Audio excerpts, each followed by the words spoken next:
ब्राचे अनेक प्रकार आहेत. त्यापैकी एक प्रकार म्हणजे वायर्ड ब्रा. यालाच अंडरवायर ब्रा असं देखील म्हणतात. ही ब्रा खरं तर छान शेप आणि सपोर्ट देते. पण असं असलं तरी देखील आजही अनेकांना ब्राचा हा प्रकार अजिबात आवडत नाही. ब्राचा हा प्रकार कोणी टाळायला हवा? चला आज या व्हिडिओतून जाणून घेऊया. जर स्तन दुखत असतील तर अशांनी वायर्ड ब्रा अजिबात घालू नये, कारण त्यामुळे प्रेशर वाढून अजून त्रास होऊ शकतो. हार्मोनल बदलामुळे स्तनांचे काही त्रास असतील तर अशाने देखील वायर्ड ब्रा वापरू नये. गर्भवती स्त्रियांनीही अशा ब्रा टाळाव्यात, कारण या काळात स्तनाचा आकार आणि संवेदनशीलता वाढलेली असते. अशा वेळी वायर्ड ब्रा घातल्याने अस्वस्थ वाटू शकतं. ब्रेस्ट सर्जरी जसे की इम्प्लांट किंवा अन्य काही ब्रेस्टच्या सर्जरी नंतर अशा ब्रा न वापरण्याचा सल्ला डॉक्टर सुद्धा देतात. जर तुम्हाला तंग कपड्याची एलर्जी असेल तर त्यांनीही वायर्ड ब्रा घालू नये, कारण त्यामुळे त्वचेवरती पुरळ, खाज येऊ शकते.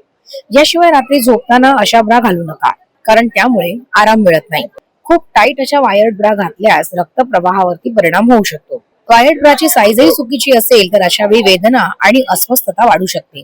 त्यामुळे जास्त वेळ घालण्यासाठी वायर्ड ब्रा ह्या चांगल्या नाहीत. त्याऐवजी तुम्ही नॉन वायर्ड किंवा कॉटन ब्रा वापरू शकता.